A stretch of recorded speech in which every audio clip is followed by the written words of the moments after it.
So technology is probably the biggest driver of change in the modern world.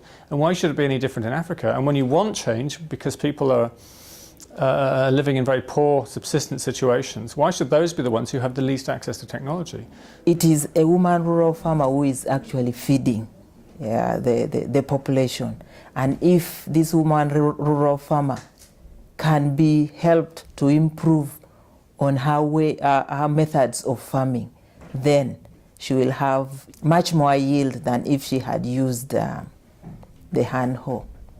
A term we've heard a lot here in the conference is sustainable intensification. We like to use another term, which is sustainable optimization. It means less some places, but more in other places. And for instance, in Africa, intensification is absolutely correct. We're talking yields here that are perhaps a tenth of the better growers in Europe.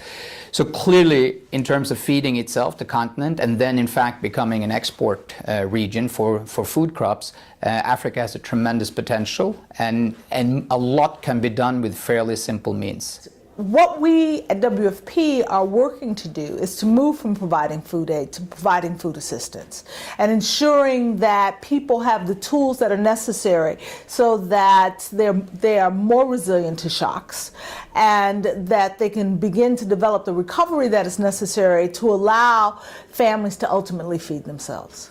Intra-Africa trade is so important because right now you find that people are looking out to the West. We want markets out there, and yet in Africa we have untapped markets. But now things are changing, and we are looking at how we can get connectivity within the continent. We have to also concentrate on nutrition rather than only food supply.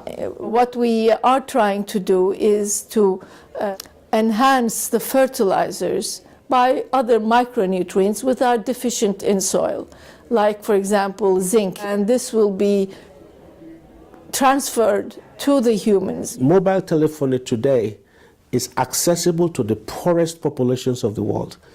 You can actually link them to the international business world. You can have access to prices, to market information. They can have access, they can be able to send money and receive money. And like in Nigeria with the wallet system, they can have access to inputs like fertilizers and improved seeds.